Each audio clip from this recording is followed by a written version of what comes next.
அன்புக்கும் மதிப்புக்கும் உரிய எங்கள் நண்பரும் பாராளுமன்ற உறுப்பினருமாகிய திருவாளர் ஸ்ரீதரன் ஐயா அவர்களே, வடமாநிலத்தின் பொதுச் சேவை ஆணைக்குழுவின் செயலாளராக இருந்து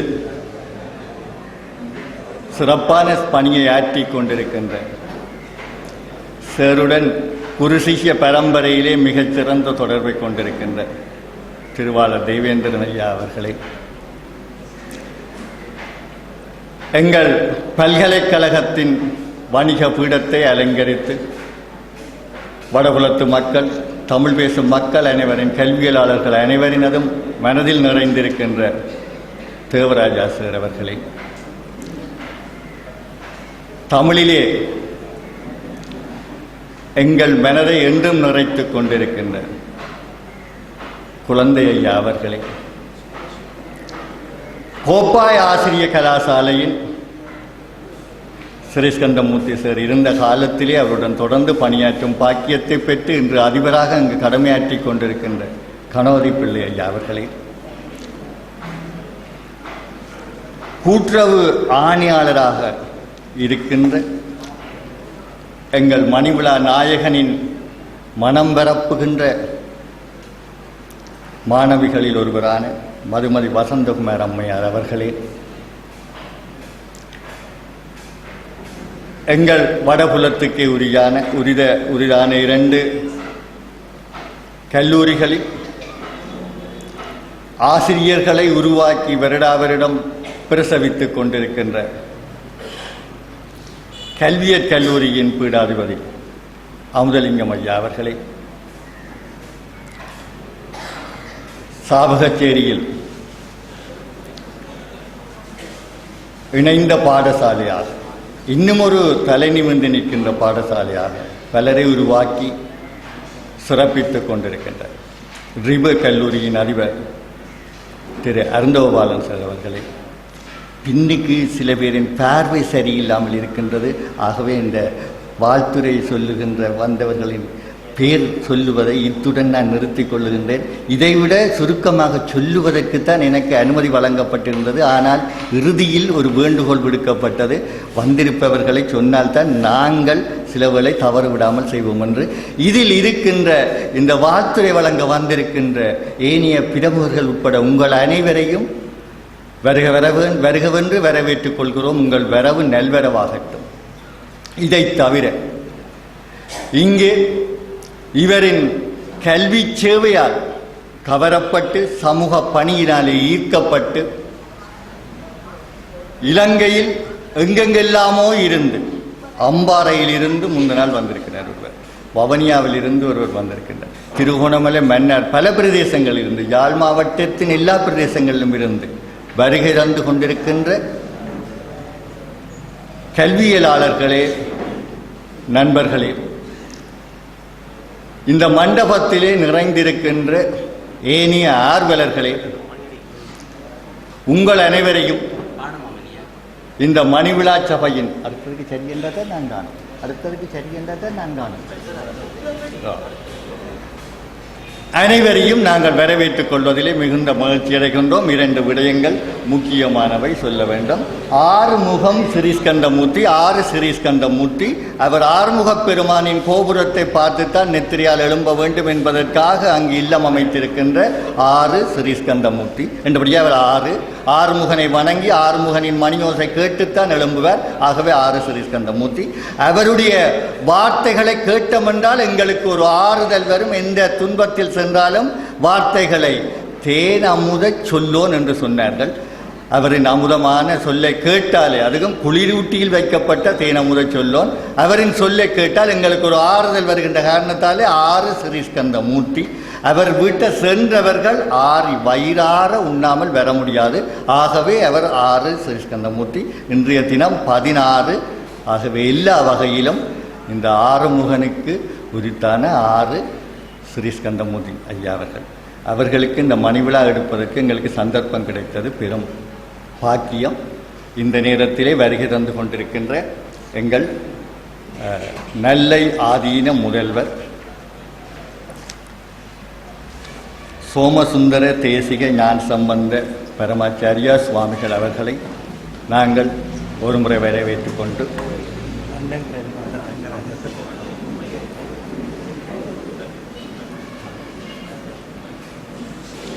எங்கே ஆசியுரை இல்லாமல் ஆரம்பிக்க வேண்டுமோ என்று வேண்டி இருக்க வேண்டும் வந்துவிடுமோ என்று ஏங்கி இருந்தேன். அதை நிறைவு செய்து விட்டார்.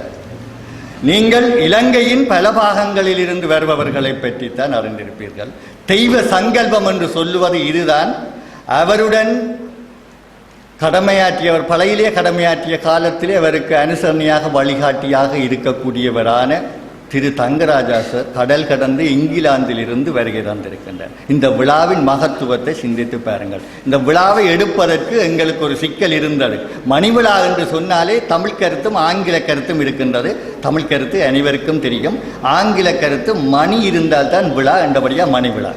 ஆகவே இதில் நாங்கள் தற்செயலாக திகைத்திருந்த போதிலே ஒருவர் எங்களுக்கு ஒரு செய்தியை அனுப்பினர். முயலும் வெல்லலாம், ஆமையும் வெல்லலாம், ஆனால் முயலாமை ஒருபோதும் வெல்லாது என்று. முயன்றோம், மிகப்பெரிய வெற்றி அடையக்கூடியதாக இருந்தது. இன்றைய நிகழ்வில் சகல விதமான ஸ்ரீஸ்கந்த நாதம் என்று நாதம் எழுப்பக்கூடியவாறு ஒரு நூலை, அந்த நூலிலே சாதாரண நூல் என்றால் எறிந்து விடுவார்கள், வாசித்து முடியும். இதிலே கட்டுரைகள் கேட்டபோது நாங்கள் ஒரு 6-7 கட்டுரைகளை மட்டும் அமைப்போம் என்று எண்ணி இருக்கும் போது 20க்கும் மேற்பட்ட கட்டுரைகள் வந்தன. நாங்கள் அவர்களிடம் பணிவாக கேட்டுக்கொள்ளுகிறோம். 20 கட்டுரைகளை மாத்திரம் சேர்த்திருக்கின்றோம். சிலவற்றை தவிர்த்து விட்டோம் கால நெருக்கடியை கருதி. இப்படியாக சகலதையும் செய்வதற்கு எங்களுக்கு வழிவகுத்த ஒன்று இறைவன், இரண்டாவது இவருடைய பணி. இவர் செய்த பணியினால் அனைவரும் இன்று நாங்கள் மதிய போசனம் அருந்தி மிக அமைதியாக அன்பாக செல்லக்கூடியவாறு சகல விதமான நிகழ்ச்சிகள் ஒழுங்கமைப்புக்கும் தெய்வ சங்கல்பம் கூடியிருக்கின்றது. ஆகவே இன்றைய பொழுதை இனிமையாக கழித்து இந்த ஒரு கலை திருநாளாக மணி திருநாளாக மாற்றுவதற்கு உங்கள் அனைவரையும் வேண்டிக் கொண்டு உங்கள் வரவை நல்வரவாக்கி விடைபெறுகின்றேன். நன்றி, வணக்கம்.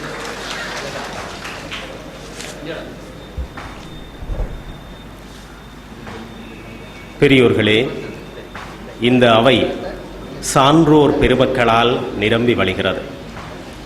ஒவ்வொரு குத்து விளக்குகளை ஏற்றியதைப் போல இங்கிருக்கின்ற பெருமக்கள் கல்வி ஒளியை, தீபத்தை பரப்பிக் கொண்டிருக்கிறார்கள். இந்த நிலையில் இங்கே பலர் வாழ்த்துரைகள், ஆசையுரைகள் என பல்வேறு உரைகளை நவில இருக்கிறார்கள்.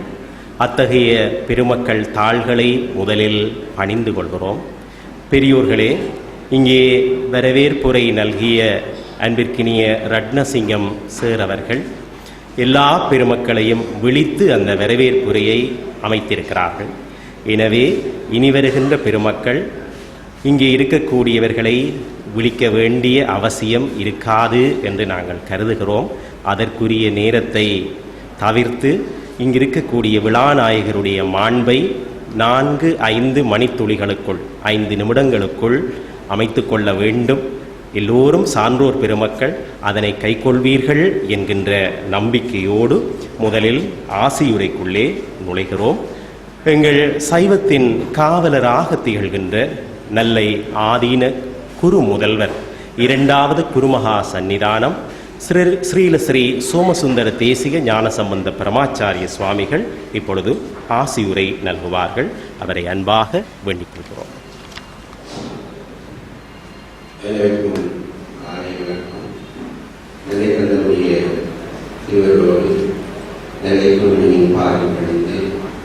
நிகழ்ச்சியை தலைவராகி கொண்டிருக்கின்ற அதிகாரிகளே, நிகழ்ச்சிக்கு கொண்டு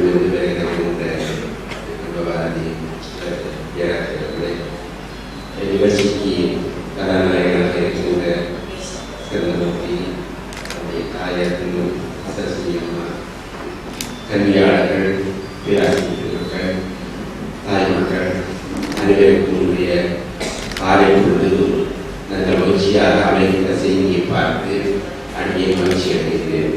நிறைய மத்தியிலே பெருமானுடைய ஆசீர்வாதத்தோடு நிறைவாக வாழ்ந்து கொண்டிருக்கின்ற குடும்பம் சந்தமூர்த்தியினுடைய குடும்பம். இன்றைய நிகழ்ச்சி 60வது விழாவாக இருந்தாலும் நான் இங்கே ஒரு கல்வியாளர்களுக்கு ஏற்ற விழாவாக இன்றைய நாள் அமைந்து செய்தியை பார்த்து உங்களோடு சேர்ந்து நான் மகிழ்ச்சி அடைகிறேன். கல்வி சமூகமே எனக்கு ஒரு விழாவை எடுத்துக் கொள்கின்ற ஒரு செயற்பாடாக இன்றைய நாள் அமைந்திருக்கின்றதை பார்க்கின்ற பொழுது உண்மையிலே இங்கே நிறைந்திருக்கின்ற கல்வியாளர்கள் எல்லோரும் இந்த கல்வி குடும்பம் சரஸ்வதி அம்மாவுடைய கணவரமே எல்லோருமே சாதாரணமானவர்கள் எல்லாருமே அன்பர்கள் ஆசிரியர்களாக கல்விக்காக உழைத்துக் கொண்டிருக்கின்ற ஒரே குடும்பம் என்று சொல்லலாம். அந்த வகையில் எல்லாருமே கல்வி அதிபர்களாக ஆசிரியர்களாக இருக்கின்ற சரஸ்வதி அம்மாவர்கள் அவர் ஆசிரியராக இருக்கின்ற கணவர் ஆசிரியராக இருக்கின்ற இப்படி எல்லாருமே ஆசிரியர் பரம்பரையை வளர்த்து கல்வி சமூகத்துக்கு ஒரு எடுத்துக்காட்டாக இருக்கின்ற குடும்பம் சந்தமூர்த்தியினுடைய குடும்பம். அதனாலே இந்த மணிவிழா கல்வியை சந்தமூர்த்திக்கு மட்டுமல்ல கல்வி சார்ந்திருக்கின்ற பெருமக்கள் எல்லோருக்கும் உரியதாக ஏற்றுக்கொள்ள வேண்டும் என்று நான் விரும்புகின்றேன். அந்த எல்லாரும் மறந்ததிலிருந்து என்ன சந்தமூர்த்திக்கு மட்டும் அது வாய்ந்ததோ கேள்வியும் என்னுடைய மனதிலையும் எழுவது உண்டு. ஆனால் சிலருடைய 60 70 போனாலும் தெரியவில்லை. ஆனால் சந்தமூர்த்திக்கு 60 வந்து பெரிய வருவது எதனால் இருந்தால் கல்வி சமூகத்துக்கு எடுக்கின்ற ஒரு நிகழ்ச்சி, ஒரு முன்னோடி நிகழ்ச்சி என்றும் சொல்லலாம். ஆசிரியர்கள் நடைபெறுகின்றன, பாடசாலைகளிலே மாணவர்கள் ஆசிரியர்களை எல்லாம் இன்றப்படுத்துகிறார்கள் என்ற செய்தியும் பத்திரிகையில் வந்தது, நிறைவேற்றுகிறார்கள் என்ற செய்தியும் பத்திரிகையில் வந்தது.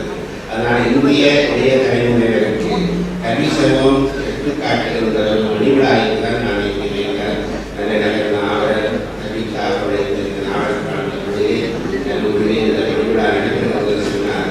சந்தமூர்த்திக்கு அல்ல என்பதை நீங்கள் உடலும் இந்த புகழையும் பெருமையும் சிறப்பையும் விரும்பாத ஒரே மனிதன் நிறைந்த பக்தியாளர். இந்த குடும்பமே பக்தியுடைய அடையாளம். அதனாலே பக்தியுடைய அடையாளமாக இருக்கின்ற சந்தமூர்த்திக்கு இந்த மணிவிழா அனைத்து கல்வியாளர்கள் என்ற செய்தியை சொல்லி சந்தமூர்த்தி அவர்கள் இன்று போல விழாமையாக இருக்க வேண்டும். நாங்கள் பார்க்கும்போது அல்லது அவர்கள் இன்னும் விழாமையாக இருக்கும், இன்னும் விழாமையாக இருந்து இன்னும் கல்வியாக அவர்களை காட்ட வேண்டும் என்று நிகழ்ச்சிக்கு வாழ்க்கை கூறி எல்லோருடைய நன்றிகளையும் என்னுடைய ஆசீர்வாதம் கிடைக்க வேண்டும் என்றார். சந்தமூர்த்தி அவர்கள் ஆரம்பித்து நீண்ட ஆய்வுக்கு பாட வேண்டும் என்று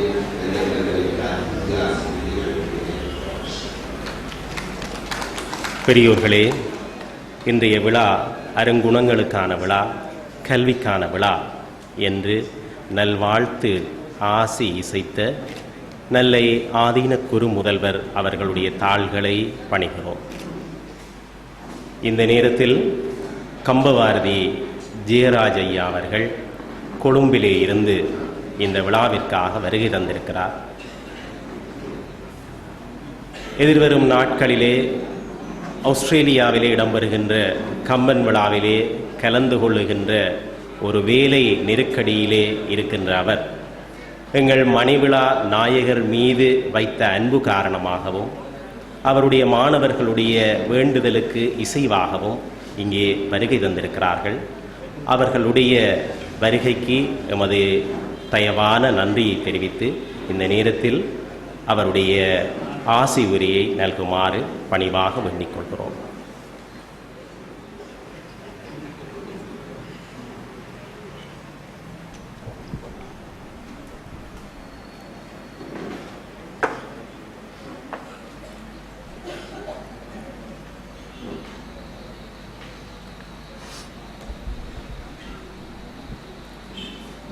எல்லாம் வல்ல இறைவனுடைய திருவடிகளை என்னுடைய மனமொழி மைகளால் போற்றி பணிகின்றேன். மேடையிலே விற்றிருக்கின்ற துறந்தார்தம் திருவடிகளுக்கு என் பணிவார்ந்த வணக்கங்கள். சபையிலே வீற்றிருக்கக்கூடிய அந்தன சிவாச்சாரியார்களை வணங்கி மகிழ்கின்றேன். இன்றைய விழாவினுடைய நாயனாக அமர்ந்திருக்கக்கூடிய என்னுடைய அன்பு அண்ணன் அவர்களுக்கும் தாயார் அவர்களுக்கும் தலைமை தாங்குகின்ற அதிபர் அவர்களுக்கும் சபையிலே கூடியிருக்கக்கூடிய அறிஞர் பெருமக்கள், பெரியோர்கள், ஆசிரியர்கள், மாணவர்கள் அத்தனை பேருக்கும் என்னுடைய அன்பு சார்ந்த நன்றியை தெரிவிப்பதிலே எல்லையற்ற மகிழ்ச்சி கொள்கிறேன். நான் வந்து சிறிது நேரம் கழித்து என்னுடைய பேச்சு அமையும் என்று நம்பிக்கொண்டிருந்தேன். வந்தவுடனேயே எனக்கு மேடைக்கு அழைத்து விட்டார்கள். ஆகவே நான் என்ன சொல்லலாம் என்று நினைத்து கொண்டிருந்த அந்த நினைப்பும் தடைப்பட்டிருக்கிறது என்பதை நான் முதலிலே சொல்ல வேண்டும். ஒரு நல்ல விழாவிலே கலந்து கொள்ளுகிற வாய்ப்பு கிடைத்தமையிட்டு நான் பெரிய மகிழ்ச்சி அடைகிறேன். உண்மையிலே நான் இந்த விழாவுக்கு என்று தனியே வரவில்லை. ஆனால் இந்த விழாவிலும் கலந்து கொள்ளுகிற அந்த வாய்ப்பை இறைவன் தந்தான் என்பதற்காக நான் உண்மையிலேயே மகிழ்ச்சி அடைகிறேன். ஒரு மனிதனுக்கு மணிவிழா என்பதிலே அவ்வளவு பெரிய முக்கியத்துவம் என்ன? 60 ஆண்டு வாழ்வது ஒரு சாதனையா? சில பேர் கேட்பார்கள். ஒரு மனிதன் 60 ஆண்டு வாழ்ந்து விட்டான் என்பதற்கு ஒரு விழா நடத்த வேண்டுமா என்று கேட்பார்கள். சில மரங்கள் கூட 60 ஆண்டுகளை தாண்டி நிற்கின்றன. அப்படியானால் அவற்றுக்கெல்லாம் விழா எடுப்போமா என்றால், மனிதனுக்கு மட்டும், அதுவும் மனிதரிலே ஒரு சிலருக்கு மட்டும் இந்த விழாவெடுக்கிற தகுதி உண்டு என்பது என்னுடைய அபிப்பிராயம். மனிதனுக்கு கிடைக்கக்கூடிய பிறவியிலே மிகப்பெரிய உயர்ந்த பிறவி என்று கருதப்படுகிற பிறவி, மனிதருக்கு என்று சொல்லக்கூடாது, உயிர்களுக்கு கிடைக்கக்கூடிய பிறவியிலே மிக உயர்ந்த பிறவி மனித பிறவி.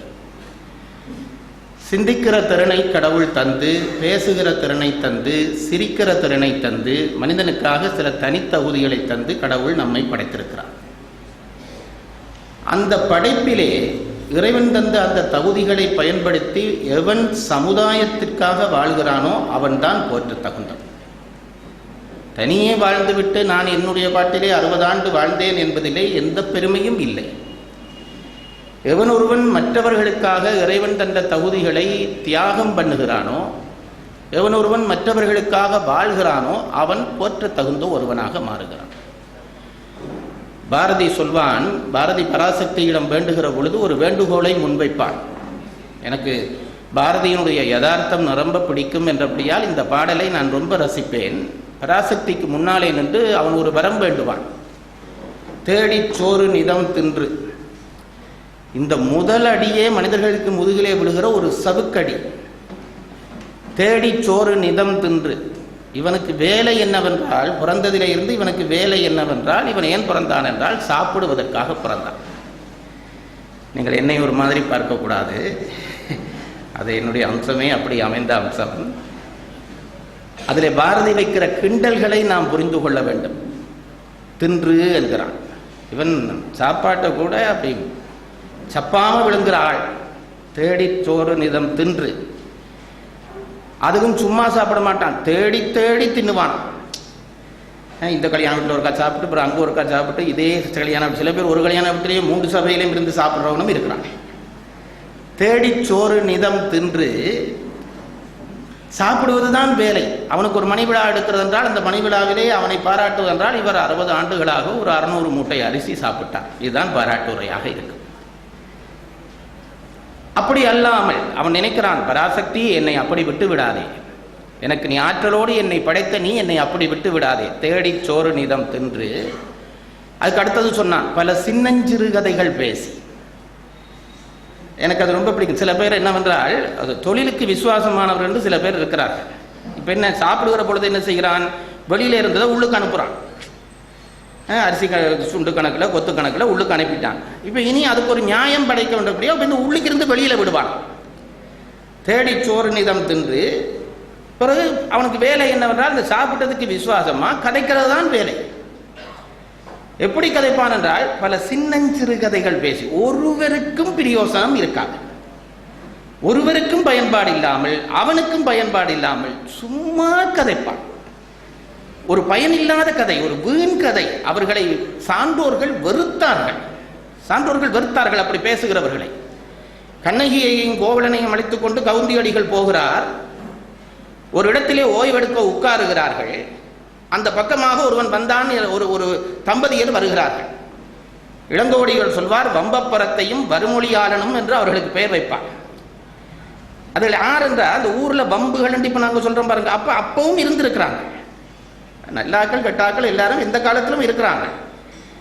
இந்த 2 பேர் வந்தார்கள். வந்து அவன், நீ அதுகள் ரெஸ்ட் எடுக்குதுகள், நீ உன் பாட்டுக்கு போக வேண்டியது தானே. சில பேருக்கு இது இயல்பு, சும்மா பேச வேண்டும், கதைக்க வேண்டும், ஒரு பயன் இல்லை. நான் வெள்ளவத்தையில் ஒரு நாள் ஒரு நட்ட நடு வெயிலுக்குள்ளே வந்து கொண்டிருக்கிறேன். தாங்க முடியாத வெயில். அந்த பக்கத்தில் நின்றவர், உங்களுக்கு அந்த ரோட் தெரியும், வாகன நிறுத்தல, அந்த பக்கத்தில் நின்றவர் கையை தட்டி கம்பவாரதி இங்கே வாங்க. அவர் எங்கிட்ட வந்தாலும் பரவாயில்லை, என்ன கூப்பிட்றாரு அங்கே வாங்கிட்டு. நான் இந்த சரீரத்தை தூக்கி கொண்டு ஒரு மனுஷன் கூப்பிடுதே வயசு மூத்தம் அந்த பக்கம் போனால், அப்போ மாகாண சபை என்ன நடக்கும்ன்றீங்க? ஏதோ அவர் நானும் தான் அதை முடிவு பண்ண போகிறேன். அவருக்கும் அதில் ஒரு பிரயோஜனம் இல்லை, எனக்கும் பிரயோஜனம் இல்லை. அவருக்கு ஏதாவது கதைக்க வேண்டும். ஏனென்றா உள்ளுக்கு போட்டுட்டார், இனி வெளியில் விட வேண்டும். தேடி சோறுநிதம் தின்று பல சின்னஞ்சிறு கதைகள் பேசி அடுத்தது சொன்னான், வாடி மனம் மிக உழன்று. இந்த பம்பு கதை கதைக்கிறவனுக்கே இதான் கதை. அந்த கண்ணகி கோவலன் கதை சொன்னேன். அவர்கள் வந்தார்கள், இப்படி உட்கார்ந்தோன்னே பேசாமல் போயிருக்க வேண்டியவர்கள் இந்த கவுந்தி அடிகளிடம் கேட்டார்கள், இந்த 2 பேரும் யார் என்று கேட்டார்கள். கோவலனையும் கண்ணகியும் காட்டி இது யார் என்று கேட்டார்கள். அந்த அம்மா ஒரு துறவி, அது என்ன சொல்லிச்சு, என் குழந்தைகள் இருந்துச்சு, அதில் ஏதாவது தப்போ? இப்போ ஆதீனத்தை கேட்டால் என்ன என் குழந்தை என்று சொல்வார். நேர்மையாளனுக்கு அதன் செம்பொருள் புரியும். உடனே இந்த வம்பு கதைக்கிறதுல என்ன கேட்டுதல், உங்களுடைய பிள்ளைகள் என்கிறீர்களே, அப்படி என்றால் எப்படி இவர்கள் கல்யாணம் கட்டினாங்கள் என்று கேட்டாங்க. எப்பேற்பட்ட ஒரு ஒரு ஒரு ஒரு எளி கதையை யோசிச்சு பாருங்கள். சும்மா போயிருக்கலாம், அவனும் போயிருக்கலாம், இதுகளும் போயிருக்கலாம், அதுகளை நோக பண்ணி, அப்போ உங்களோட பிள்ளைகள்டா இவர் அண்ணன் தங்கச்சி இல்லவா, எப்படி கல்யாணம் முடிச்சான், ஒரு பெரிய கட்டித்தனம் பண்ணிட்டாராம் அவர், இப்படி கதைக்கிறவன் இருக்கிறான், இன்றைக்கும் இருக்கிறான். உடனே அந்த கவுந்தியடிகளுக்கு அந்த வார்த்தை தாங்க முடியவில்லை. கண்ணகிக்கு அந்த அந்த வார்த்தை தாங்க முடியாமல் கோவலன் முதுகிலே தன் முகத்தை புதைத்து கொண்டாள் என்பார் இளங்கோடிகள். கண்ணகி படுற துன்பத்தை பார்த்தோன்னே துறவிக்கு கோபம் வந்தது. முள்ளுடை காட்டில் முதுநரி ஆகுவீர் என்றார். தண்டனையுடைய வைத்தெரிய வேணும், நரியா பிறக்கவனும் உண்டு, கிழட்டு நரியா பிறக்கவனும் உண்டு, அதுவும் முள்ளுக்காட்டில் பிறக்கவன். இப்போ நான் சொல்றது பாருங்க, வாயை மூடிக்கொண்டு போயிருந்தா இந்த துன்பம் இல்லை. வாயை திறக்க போய் இதுதான் அந்த பாரதி சொன்னான், சின்னஞ்சிறு கதைகள் பேசி வாடி மனம் மிக உழன்று. என்ன மாதிரி பாருங்க, உங்களோட மகன் வெளிநாட்டுக்கு போனவர் ஏதாவது அனுப்புகிறாரோ, இவர் அவனுக்கு அவன் ஒன்றும் அனுப்ப மாட்டான். ஆனால் அவன் சும்மா மகனை விட்டு கொடுப்பானே, அவன் சொல்லுவான் போன விழாமையும் ஒரு 2 லட்சம் அனுப்பினவர். உடனே இவருக்கு எந்த மூதேவியும் போச்சதே ஒரு பிரயோஜனம் இல்லையேட்டு கவலை வந்துடும். நீ சும்மா போயிருந்தா உனக்கு ஒரு பிரச்சனையும் இல்லையேன்னு கேட்க போன நீ. இதைத்தான் பார்த்து சொன்னான், தேடி சேருநதம் தின்று பல சின்னங்கருகதைகள் பேசி வாடி மனம் மிக உழன்று. பிறகு இவன் சும்மா இருக்க மாட்டான், தான் வருத்தப்பட்டா தனக்கு நடக்கிற நன்மை மற்றவனுக்கு நடக்கணுமோ இல்லையோ, தீமை எல்லாருக்கும் நடக்கணும்ன்றதுல ஒரு பெரிய சான்றான். இவன் துன்பப்பட்டவனை பேர் அடுத்தவனை பார்த்து அடுத்த வீட்டுக்காரனை கூப்பிட்டு இவனுக்கு கொண்டு வந்துடாது, இவன் அந்த கவலையில் வந்தவன் அடுத்தவனை சும்மா கிளப்பி அவனும் கவலைப்படட்டு, உங்களோட மகன் இப்போ அவளை அனுப்புற இல்லை, உலக எந்த மகன் எல்லாம் அனுப்புறான்னு. பிறர் வாட பல செயல்கள் செய்து வாழ்நாள் முழுக்க இவர் என்ன செய்தார்னா இவ்வளவு தான் செய்தார். நரை கூடி கிளப்பருவம் எய்தி கொடும் கூற்றுக்கு இறையனப்பின் மாயும் இந்த வேடிக்கை மனிதர். எனக்கு ஒவ்வொருவரும் படித்து டைரியில் எழுதி வைக்க வேண்டிய கவிதை. வாழ்நாள் முடிகிற பொழுது நீ என்ன செய்தாய் என்றால், நான் உண்டேன், வீண்கதைகள் பேசினேன், மனவருத்தப்பட்டேன், மனவருத்தப்படுவித்தேன், நரை வந்தது, இனி சாகப் போகிறேன்.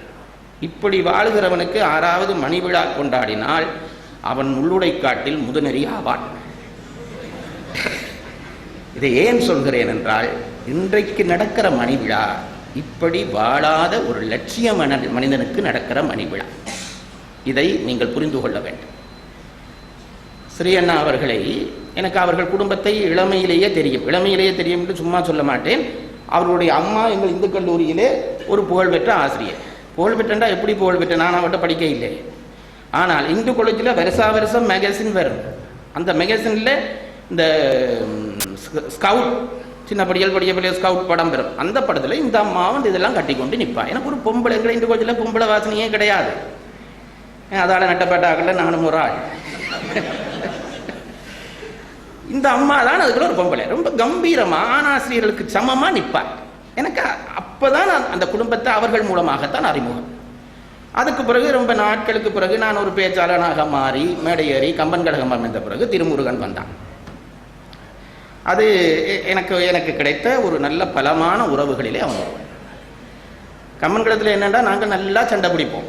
நாங்கள் சண்டை பிடிக்கிறத பார்த்துட்டு கன பேர் எங்களுக்குள்ள ஏதாவது விளையாட்டு விடலாம்னு பார்ப்பினோம். பிறகு அவையல் வழியில் போயிருந்தோம்னா நாங்களும் உண்டாயிருப்போம். ஆனால் அந்த சில உறவுகள் எனக்கு ஒரு பெரிய பலம் என்று நினைப்பேன். அப்படி நான் பலமாக கருதுகிற உறவுகளிலே திருமுருகன் ஒருவன்.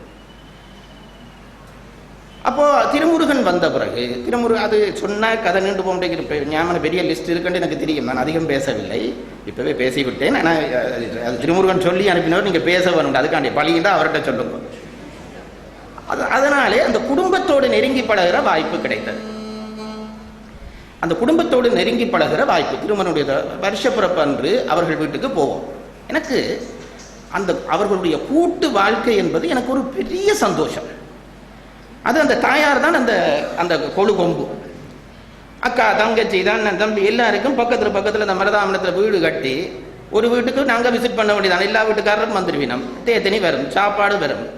வருகிறவர்களுக்கு விருந்து உபசாரத்திலே அவர்கள் பின்தங்கவே மாட்டார்கள். இந்த பண்பாடெல்லாம் எனக்கு ரொம்ப பிடிக்கும், ரொம்ப பிடிக்கும். நான் சொல்வதுண்டு, ஒருவன் ஒரு பெரிய பணக்காரனாவதிலே ஒன்றும் இல்லை, ஒரு பெரிய அறிஞனாவதிலே கூட ஒன்றும் இல்லை. நான் எப்பவும் சொல்வேன், வித்தை என்பது வெறும் விளையாட்டுத்தான்.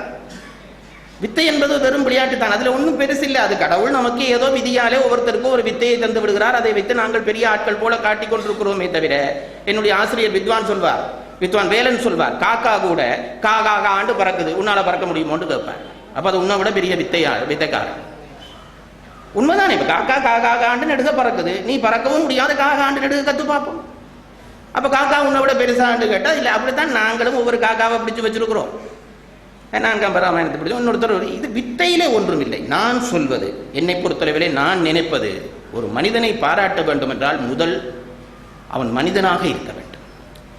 ஒருவன் பெரிய அறிஞன் என்பது, ஒரு பெரிய பணக்காரன் என்பது, பெரிய பட்டம் பெற்றவன் என்பதெல்லாம் இரண்டாம் பட்சமான பாராட்டுக்கள் தான். ஒருவன் மனிதன் என்று வாழ்ந்தான் என்பதுதான் பாராட்டுக்களுக்குள்ளே உயர்ந்த பாராட்டுக்கள். அதனால்தான் கம்பனை பாராட்ட நினைத்த பாரதி கம்பன் என்றொரு மானுடன் என்று பாராட்டுகிறான். மனிதனாக வாழ்வது என்பது, மனிதனாக பிறப்பது சுலபம், வாழ்வது கடினம். மனிதனாக எவரும் பிறந்து விடலாம், வாழ்வது கடினம். எனக்கு தெரியும் பல பேரறிஞர்கள் எல்லாம், உலகம் போற்றிய பல பேரறிஞர்கள் எல்லாம் ரொம்ப சின்ன மனிதர்களாக இருந்திருக்கிறார். நான் நூல்களில் வாசித்து ஆச்சரியப்பட்டிருக்கிறேன். நான் பெயர் சொல்ல விரும்பவில்லை. ஒருவரை இழுக்குப்படுத்துகிற பொழுது பெயர் சொல்லக்கூடாது, பாராட்டுகிற பொழுது பெயர் சொல்லலாம். ஒரு பெரிய இலக்கியவாதி, ஒரு பெரிய மிகப்பெரிய இலக்கியவாதி, இலக்கிய வரலாற்றிலே பதிவானவர், தன் வீட்டிலே இருந்த மாமரம் அடுத்த வீட்டிலே ஒரு கொப்பு நின்று பழங்களை அங்கே போடுகிறது என்று தெரிந்து அதை சகிக்க முடியாமல் அந்த மாமரத்துக்கு வெந்நீர் ஊற்றி அதை படச் செய்தார் என்று நான் படித்திருக்கிறேன். இவன் என்ன இலக்கியவாதி? இவன் என்ன படித்து பிரயோசனம்? தன்னுடைய மாம்பழம் உனக்கு காய்க்கிறது காய்க்க, ஒரு 4 பழம் பக்கத்து வீட்டுக்காரனுக்கு போனா என்ன? அதை சகிக்க முடியாமல் சுடுதண்ணி வச்சு ஊற்றி அந்த மாமரத்தை கொன்றார் ஒரு இலக்கியவாதி என்று நான் படித்திருக்கிறேன். ஆகவே என்னை பொறுத்தளவிலே படிப்பு கிடைப்பெல்லாம் 2ஆம் பட்சம், பணக்காரன் 2வது பட்சம், நல்ல சாதி 2வது பட்சம். நல்ல மனிதன் என்று ஒருவன் இருக்கிறானா அவனை 100 தரம் வாழ்த்தலாம், அவனுக்கு 100 விழா எடுக்கலாம். நான் இதை ஏன் சொல்கிறேன் என்றால், என்னுடைய மனக்கணிப்பிலே ஸ்ரீ அவர்கள் ஒரு நல்ல மனிதன். நான் சொல்றேன் பாருங்க, அதை புத்தகத்தில் எழுத சொல்லி நான் அதை எழுதினேன். என்னவென்றால், ஒவ்வொரு மனிதருக்குள்ளும் பல மனிதர்கள் இருக்கிறார்கள். அது உங்களுக்கு தெரியும் என்று நினைக்க. ஒவ்வொருக்குள்ளும் பல பேர் இருக்கிற. இப்போ நான் இப்போ பேச்சாளர், எங்கள் வீட்டுக்கு போனால் அண்ணன் தம்பி அக்கா தங்கச்சி ஏதோ உறவால வந்துடுவேன். மாணவர்களுக்குள்ளே ஆசிரியர், இப்படி எனக்கு பல பல முகங்கள் எனக்குள்ளே உண்டு. ஒன்று வெளிப்படுகிற பொழுது ஒன்று வெளிப்படாது. நான் சொல்வது உண்டு, அப்படி ஒரு மனிதனுக்குள்ளே இருக்கிற பல மனிதர்களிலேயும் எல்லா தகுதியிலையும் பாராட்டு பெறுகிறவர்கள் மிக குறைவு. சில பேர் அப்பனா நல்ல அப்பனா இருப்பான், தம்பியா நல்ல தம்பியா இருக்க மாட்டான். சில பேர் நல்ல தம்பியா இருப்பான், நல்ல அப்பனா இருக்க மாட்டான். சில பேர் நல்ல மாணவனாய் இருப்பான், நல்ல ஆசிரியனாய் இருக்க மாட்டான். ஒருவனுக்கு பல பதவிகள் உண்டு, எல்லாவற்றிலும் தகுதி பெறுவது என்பது ரொம்ப கடினம். நான் ஸ்ரீஸ்கந்தராஜா அவர்களை எனக்கு தெரிந்த அளவிலே சொல்லுகிறேன், ஒரு முழு மனிதனாக நான் பார்த்து மகிழ்ந்தேன். ஒரு நல்ல அண்ணன். திருமுருகனுடைய புகழ் பெருமை என்றுதான் தெரியும், எல்லாருக்கும் தெரியும், அதில் ஒன்றுமில்லை. திருமுருகன் ஒரு காலத்திலே உயிருக்கு போராடினார். இராணுவ தாக்குதலுக்கு உட்பட்டு உயிருக்கு போராடின காலத்திலே ஸ்ரீயவர்கள் செய்த பணிவிடை என்பது ஒரு தமையன் செய்த பணிவிடை இல்லை, ஒரு தந்தை செய்த பணிவிடை. இன்றைக்கு திருமுருகனுடைய நற்செயல்களாலே இந்த உலகம் மகிழ்கிறது, பயன்பெறுகிறது என்றால் வெளிமுகம் திருமுருகன், உள்ளே இருந்தவர் ஸ்ரீஸ்கந்தராஜா. இவர் மற்றும் அன்றைக்கு அந்த தம்பியை தன்னுடைய உயிரையும் மதியாமல் கொண்டு சென்று போற்றி காப்பாற்றி இருக்காவிட்டால் இன்றைக்கு எங்களுக்கு ஒரு திருமுருகன் கிடைத்திருக்க மாட்டான். ஒரு நல்ல அண்ணன். தாய் தகப்பனுக்கு நான் நினைக்கிறேன் இந்த பிள்ளையால ஒரு துன்பமும் வந்திருக்காது. அது சரஸ்வதி அம்மா தான் சொல்ல வேணும். நான் உண்மையை சொல்ல மாட்டேன். எங்களால எல்லாம் தாய் தகப்பனுக்கு நியாயமான கஷ்டம். பெற்றோர்களை ஒரு பெற்றோர்களுக்கு பிள்ளையாகவும் இருந்து பிறகு பெற்றோராகவும் இருந்தவர் அவர். தாய் தகப்பனை ஒரு தகப்பன் மாதிரி பாதுகாத்த ஒரு பிள்ளை. சகோதரிகளுக்கு நல்ல சமயம், அவனுடைய உறவுகள் எங்கு பார்த்தாலும் எல்லாரும் திருப்தி உறுகிறார்கள். ஒரு எல்லாவற்றும் மேலாக நான் இந்த இடத்திலே சொல்ல வேண்டும், அவர் மனதிலே கொஞ்சம் துன்பம் வரும் என்றாலும் நான் சொல்லத்தான் வேண்டும் என்றால், ஒரு கணவனாக மிக உத்தம கணவன். அவர் இளமையிலேயே பாரியாரை இழந்து விட்டார். ஆனால் அவர்கள் வாழ்ந்த வாழ்க்கையை நான் கண்ணால் பார்த்திருக்கிறேன். மாலை 5 மணி 6 மணி பூசை என்றால் இந்த 2 தம்பதியரும் இந்த நல்லூர் வாசலிலே நிற்கிற லட்சணம். தலையாம்பு முடித்து தடம் பார்த்து நடந்துட்டு நாங்கள் முந்தி படிக்கிறது. இப்போ அதை பாட்டை மறந்துடுவோம். இப்போ நீ முன்னாலே போனால் நான் பின்னாலே வரேன் தான் பாட்டு. அப்படி வாழ்ந்தார்கள். அதாவது இவர் அவருக்கு நல்ல கணவன், அவர் இவருக்கு நல்ல அந்த பெண்ணையும் நான் நினைத்து பார்க்கிறேன். திருமுரு